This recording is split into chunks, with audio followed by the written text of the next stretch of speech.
السلام عليكم ورحمة الله وبركاته. نحمده ونصلي على رسوله الكريم أما بعد.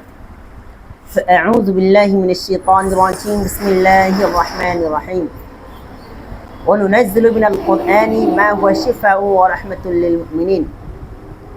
মহান আল্লাহ পাক রব্বুল আলামিনের দরবারে অসংখ্য অগণিত শুকরিয়া যে আল্লাহ সুবহানাহু ওয়া তাআলা আমাদেরকে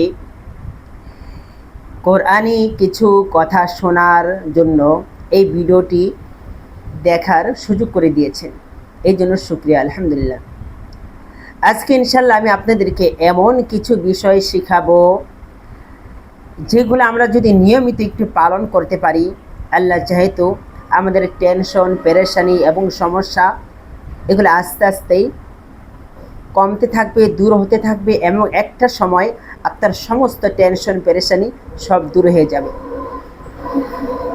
আপনার টেনশন, পেরেশানি এবং সমস্ত সমস্যা থেকে যদি আপনি কি বাঁচতে চান, আপনাকে বাঁচতে হলে নিয়মিত কিছু আমল করতে হবে। এক নম্বর আমল হচ্ছে প্রতিদিন সকাল সন্ধ্যা 3 কুলের আমল খুব গুরুত্বের সাথে করবেন।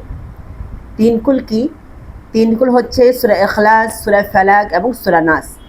এই 3টি সূরা বিসমিল্লাহ সহ 3 বার করে পড়া, এটা খুবই কার্যকরী, অনেক উপকারী একটা আমল। এতটা পাওয়ারফুল এক আমল যে এই আমলটা যদি কোনো ব্যক্তি সকাল সন্ধ্যা খুব গুরুত্বের সাথে, মনোযোগের সাথে করে, আল্লাহ চাহে তো আল্লাহ সুবহানাহু ওয়া তাআলা তাকে জিন, জাদু সব ধরনের সমস্যা থেকে হেফাজত করবেন, রক্ষা করবেন। আরেকটি আমল হচ্ছে প্রতিদিন সকাল সন্ধ্যা আউযু বিকালিমাতিল্লাহি তাম্মাতি মিন শাররি মা খালাক। আমি আবারও বলতেছি, আউযু বিকালিমাতিল্লাহি তাম্মাতি মিন শাররি মা খালাক।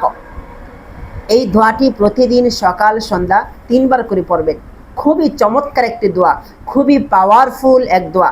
এই দোয়াটি যদি আপনি পড়েন, আল্লাহ সুবহানাহু ওয়া তাআলা আপনাকে সব ধরনের বিষাক্ত প্রাণী থেকে, বিষাক্ত প্রাণীর আক্রমণ থেকে হেফাজত করবেন। যদি কখনো কোনো প্রাণী আপনাকে আক্রমণ করেও বসে, এরপরও ওই প্রাণীর আক্রমণে ইনশাআল্লাহ আপনার কোনোই ক্ষতি হবে না। এত চমৎকার, এত পাওয়ারফুল এক দোয়া। এই দোয়াটি যখন আপনি কোনো এক ভয়ানক জায়গা দিয়ে, নির্জন নিস্তব্ধ জায়গা দিয়ে যখন আপনি হাঁটাচলা করবেন, ওই সময় যদি এই দোয়াটি আপনি পড়তে পড়তে যান, কোনো প্রাণী আপনাকে আক্রমণ করবে না।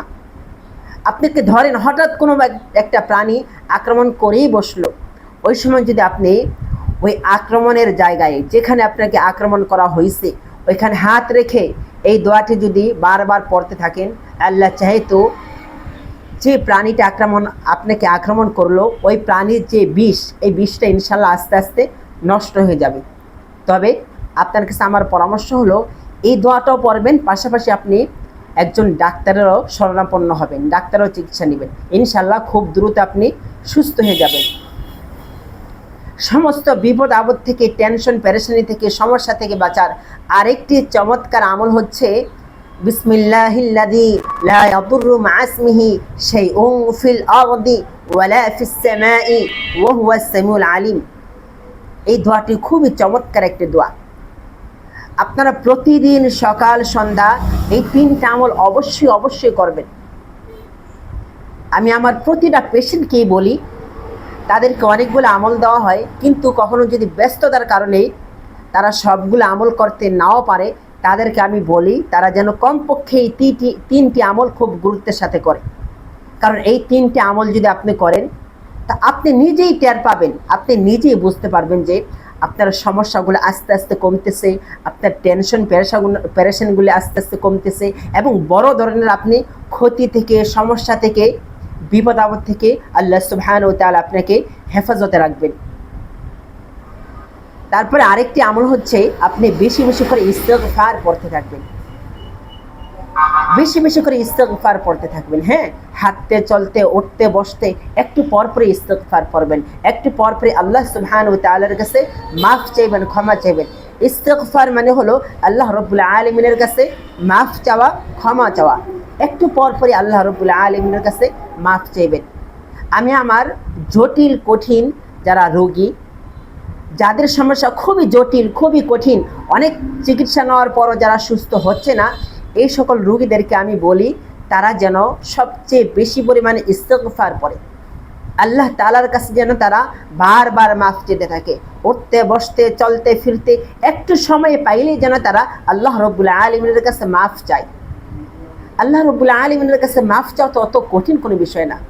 আপনি হাঁটতেছেন, আপনি বলতে থাকেন আস্তাগফিরুল্লাহ অথবা আস্তাগফিরুল্লাহ রাব্বি মিন কুল্লি যামবি ওয়া আতুবু ইলাইহি, অথবা বাংলায় এইভাবে বলতে পারেন আল্লাহ মাফ করে দেন, আল্লাহ মাফ করে দেন, আল্লাহ মাফ করে দেন। অত কঠিন তো কোনো বিষয় না। কিন্তু এই ইস্তিগফার এত পাওয়ারফুল এক আমল যে আল্লাহ রাব্বুল আলামিনের সাহায্য সহযোগিতা যে সকল বিষয়ের মাধ্যমে খুব দ্রুত আসে, এর ভিতরে একটা হচ্ছে ইস্তিগফার। ইস্তিগফারের মাধ্যমে আল্লাহ রাব্বুল আলামিনের সহযোগিতা খুব দ্রুত আসে। এই কারণে আপনারা যদি জটিল কঠিন কোনো সমস্যায় পড়েন, প্রচুর পরিমাণে ইস্তিগফার করবেন, খুব বেশি পরিমাণে ইস্তিগফার করবেন, দেখবেন আপনার সমস্যাগুলি কত দ্রুত সমাধান হয়ে যাচ্ছে। আপনি যদি মারাত্মক পর্যায়ের কোনো সমস্যায় পড়েন, ইস্তিগফারকে যদি আপনি মজবুতভাবে ধরেন, দেখবেন যে খুব দ্রুত আপনার এই টেনশনগুলো দূর হয়ে যাবে এবং আপনি যে সমস্যায় পড়ছেন এই সমস্যা থেকে বের হওয়ার উত্তরণের একটা রাস্তা আল্লাহ রাব্বুল আলামিন দেখিয়ে দিবেন, বের করে দিবেন। আসুন আমরা এই আমলগুলা খুব গুরুত্বের সাথে মজবুতের সাথে পালন করি এবং আমাদের পাড়া প্রতিবেশী যারা আছেন, বন্ধু বান্ধব যারা আছেন, তাদেরকে একটু বলি, তাদেরকে একটু বুঝাই, তারা যেন এই আমলগুলা গুরুত্বের সাথে আদায় করে। আল্লাহ সুবহানাহু ওয়া তাআলা আমাদেরকে এতক্ষণ পর্যন্ত যে কথাগুলো বললাম এর উপর আমল করার তৌফিক দান করুন, আমিন। আসসালামু আলাইকুম ওয়া রাহমাতুল্লাহি ওয়া বারাকাতুহু।